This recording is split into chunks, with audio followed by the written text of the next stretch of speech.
Hello बच्चों, स्वागत है आप सभी का 5 मिनट की कॉन्सेप्ट बूस्टर सीरीज में। और आज का जो हमारा टॉपिक है वो है परमाणु आकार, परमाणु त्रिज्या और ये हमारी आवर्त सारणी में किस प्रकार बदलती है। तो देखते हैं भाई। तो बेटा परमाणु आकार का सिंपल सा मीनिंग है परमाणु का आकार, है ना। अब कैसे डिटरमाइन करेंगे? तो परमाणु का आकार हम डिटरमाइन करेंगे परमाणु की त्रिज्या से। और भाई परमाणु की त्रिज्या क्या होती है आप सभी को पता है। परमाणु में नाभिक होता है और उस नाभिक के चारों तरफ कोश होते हैं जिसमें इलेक्ट्रॉन चक्कर लगाता है।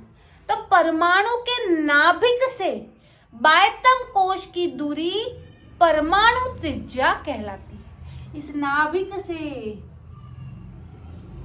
बाह्यतम कोश की दूरी, है ना, नाभिक से बाह्यतम कोश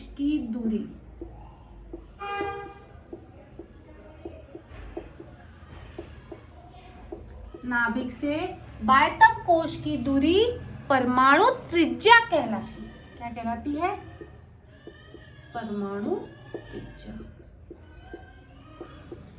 अभी परमाणु का आकार या परमाणु की त्रिज्या, आप सबको सिंपली बात है, अगर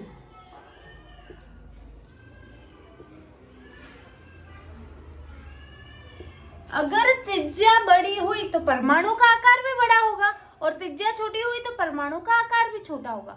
अब ये परमाणु का आकार बोलो या त्रिज्या बोलो आवर्त सारणी में किस प्रकार बदलता है। तो आप सभी को पता है, अगर हम आवर्त सारणी में आवर्त की बात करें तो आवर्त में हम बाएं से दाएं जाते हैं, है ना। आवर्त में हम बाएं से दाएं जाते हैं, है ना।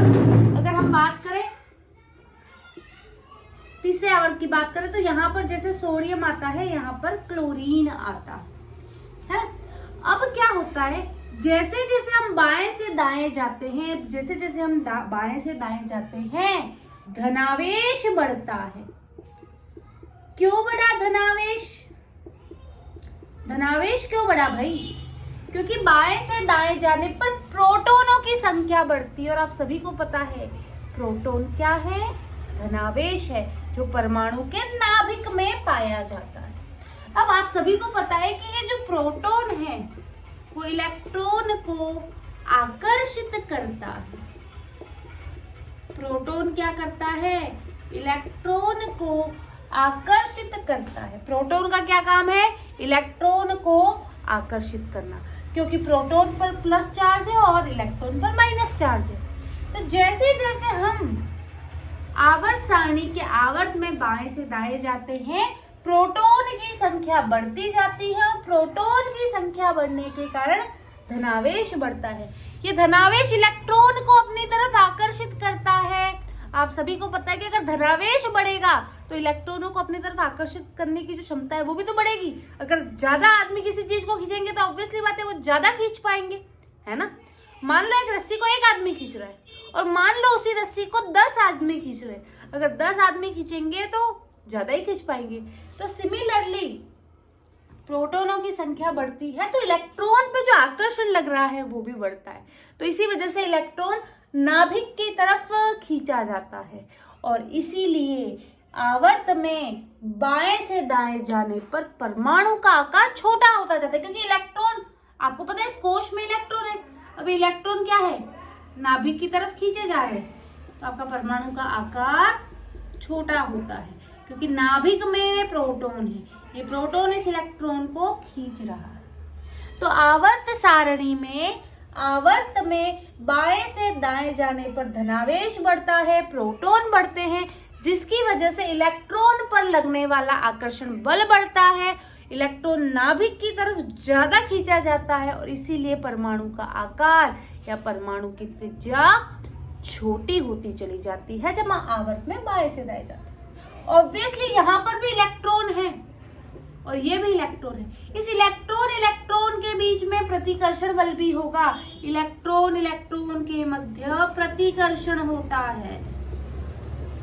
क्यों? क्योंकि आप सभी को पता है समान आवेश एक दूसरे को प्रतिकर्षित करते हैं। इलेक्ट्रॉन पर भी ऋणावेश है, इस इलेक्ट्रॉन पर भी ऋणावेश है, तो ये इलेक्ट्रॉन इस इलेक्ट्रॉन को बोल रहा है दूर जा दूर जा। लेकिन प्रोटॉन का आकर्षण इतना ज्यादा है कि ओवरऑल क्या होता है, इलेक्ट्रॉन नाभिक की तरफ खींचा जाता है और बाएं से दाएं जाने पर याद रखना परमाणु आकार घटता है। आई होप इतनी बात आपको क्लियर है। अब अगर मान लो आवर्त में ऊपर से आप मान लो आपका जो भी समूह है उसमें ऊपर से नीचे जा रहे हो तो क्या हो रहा है, जैसे लिथियम, फिर सोडियम, फिर पोटेशियम। तो आप सभी को पता है अगर हम सोडियम की बात करें तो इलेक्ट्रॉनिक विन्यास है 2,8,1। लिथियम की बात करें तो 2,1 है ना। लिथियम ऊपर आता है आवर्त सारणी में, अगर हम बात करें तो लिथियम ऊपर आता है और सोडियम नीचे आता है ना। मैंने यहाँ पे ऊपर नीचे लिखा है, ठीक है। तो यहाँ देखो, यहाँ पे 2 कोश है, यहाँ पे 3 कोश है।